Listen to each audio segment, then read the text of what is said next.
Kenya's Interior Minister Kipchumba Murkomen has strongly dismissed criticism of the government's handling of Wednesday's protests, instead accusing demonstrators of attempting to enact regime change. He claimed police were forced to restrain large crowds attempting to breach secure government locations.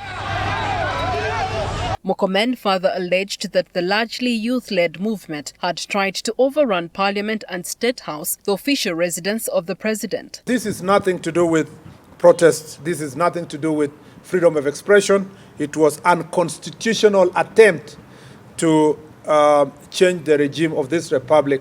And since there is no one who is going to defend our police officers, I want to speak authoritatively here. I thank you, our police officer, for a job well done against the extreme provocation.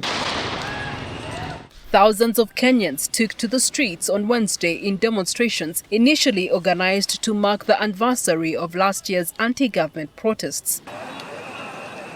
Thousands of Kenyans took to the streets on Wednesday in demonstrations initially organized to mark the anniversary of last year's anti-government protests. However, anger surged following the death earlier this month of a blogger in police custody. According to Amnesty International, Kenya's executive director, Irungu Horton, at least 16 people were killed during the nationwide protests, most of them by police, and at least 61 others were arrested. It was terrorism disguised as dissent. There was no peaceful demonstration. It was riots, chaos, and anarchy.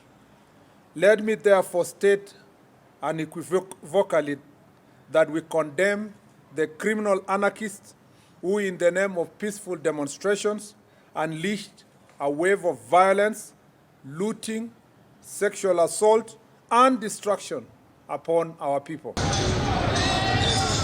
The demonstrations began after widespread outrage over a controversial tax bill, culminating into dramatic storming of Parliament. Isolated clashes were also reported in Mombasa, with additional protests erupting in the towns of Kitengela, Kisii, Matu, and Njeri. Although last year's protests waned after President William Ruto withdrew proposed tax hikes, public frustration over police brutality and impunity have remained high, especially following the blogger's death in custody this month. The death of the blogger, identified as Albert Ojwang, has become a symbol for many Kenyans still grieving their loss in last year's demonstrations, where security forces were blamed for dozens of unexplained deaths and disappearances.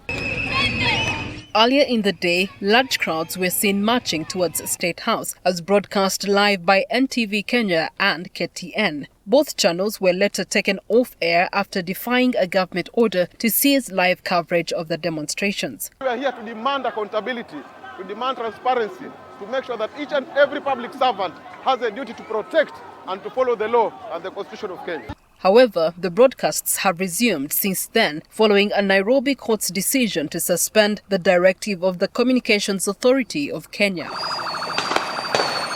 Priscilla Regina Naluaga, NTV Weekend Edition.